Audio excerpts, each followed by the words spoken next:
नमस्कार दोस्तों, मेरा चैनल भक्ति ज्ञान सागर में आप लोग का स्वागत है। आज मैं विद्या की देवी सरस्वती और धन की देवी लक्ष्मी माता की कहानी सुनाने जा रही हूँ।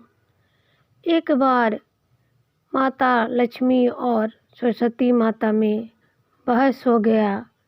सरस्वती माँ बोली कि विद्या के बिना धन बेकार है, और माँ लक्ष्मी बोली कि धन नहीं है तो विद्या बेकार है, धन रहेगा तो आदमी किसी को भी झुका सकता है।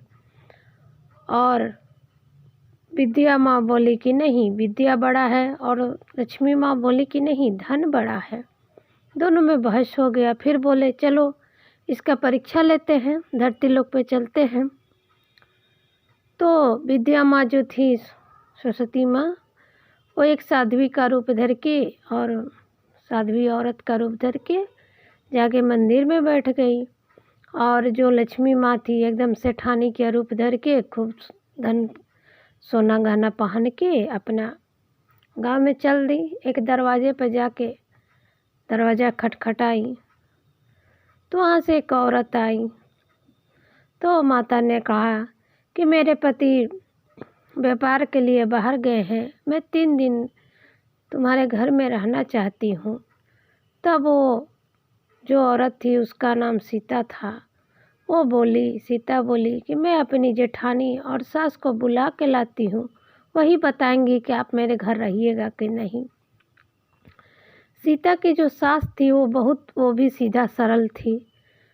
और तब सीता ने अपनी सास और जेठानी को बुलाया। जब वो तीनों बाहर आए तो उसकी सास ने तो कुछ नहीं कहा, लेकिन उसकी जो जेठानी थी, सीता की जेठानी, उसने लक्ष्मी माता को देखते ही समझ गई कि ये बहुत धनवान है। उसने कहा कि कुछ सोने चांदी दे के मेरे घर आप रह सकती हो। तब लक्ष्मी माता ने सीता की जेठानी को कुछ गहने सोने चांदी दिया और वो रहने के लिए तैयार हो गई। लेकिन सीता और उसकी सास जो थी, वो अपने जेठानी से बोल रही थी कि अतिथि देवो भव, अतिथि से हम पैसा नहीं ले सकते हैं, इनको ऐसे ही रख सकते हैं। लेकिन वो जो जेठानी थी बड़ी चंट थी, वो नहीं मानी और पैसा लेके अपना माँ लक्ष्मी को घर में रहने दी।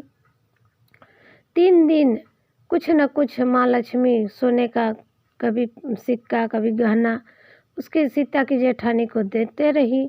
और इधर सीता और उसकी सास खूब मन लगा के माँ लक्ष्मी की सेवा की, खूब टाइम से खाना पीना सब कर देती थी।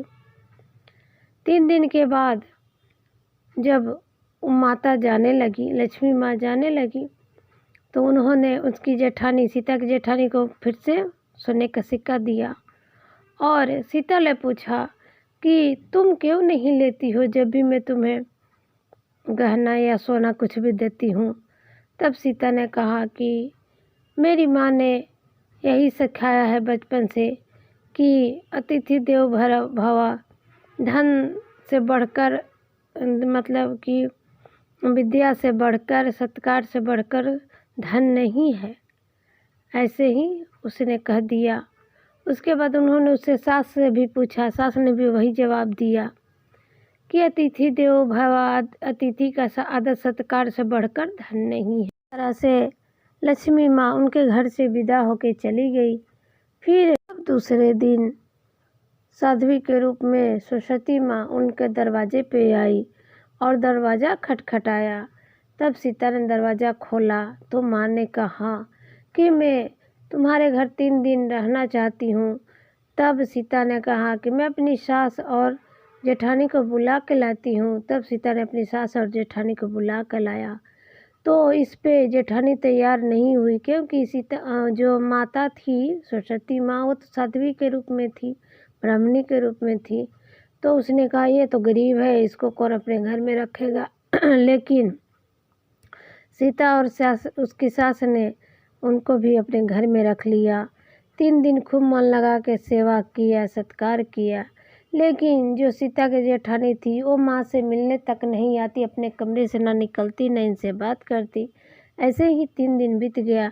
जब माँ जाने लगी तो उनकी जेठानी भी खड़ी थी, सीता भी खड़ी थी और उनकी सास भी।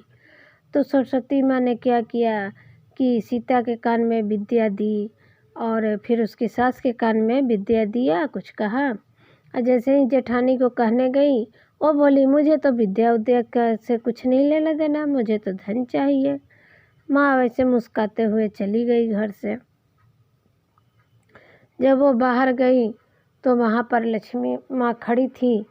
तब उन्होंने दोनों ने आपस में बात करने लगी कि देख लिया, धन से बढ़कर कुछ नहीं।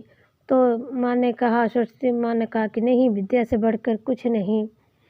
फिर वो लोग अपने असली रूप में आ गए और उसकी सास, सीता की सास और सीता भी बाहर आ गई और उसकी जेठानी भी बाहर आ गई। जब असली रूप में आई तब माँ ने कहा कि सरस्वती माँ ने कहा कि जेठानी से कहा कि तुमने तो मना कर दिया था, मैंने इन्हें क्या विद्या में कहा तुम्हें नहीं जानना। तो फिर कहा उन्होंने कि नहीं, मुझे तो नहीं जानना। तो मैंने यही कहा कि इन दोनों की अलमारी सोने से भरी है और तुम्हारी अलमारी में जो सोना था वो पत्थर बन गया है। इस पे उसकी देवरानी को समझ में आ गया कि मैंने गलती कर दी और उन्होंने माता के चरणों में गिर के माता से माफ़ी मांगी। फिर जैसे सीता और उसकी सास की अलमारी सोने से भरी थी, वैसे ही उनकी जेठानी की भी अलमारी सोने से भर गई और वो सुखपूर्वक दोनों रहने लगे तीनों। लेकिन इस कथा से यही समझ में आया कि धन भी ज़रूरी है और विद्या भी ज़रूरी है, दोनों ज़रूरी है ज़िंदगी में। अगर विद्या रहे और धन ना रहे तो भी दिक्कत है, और धन रहे और विद्या ना रहे तो भी दिक्कत है। तो लगभग दोनों चीज़ चाहिए ही चाहिए, कम या ज़्यादा, लेकिन चाहिए ज़रूर। नमस्कार दोस्तों।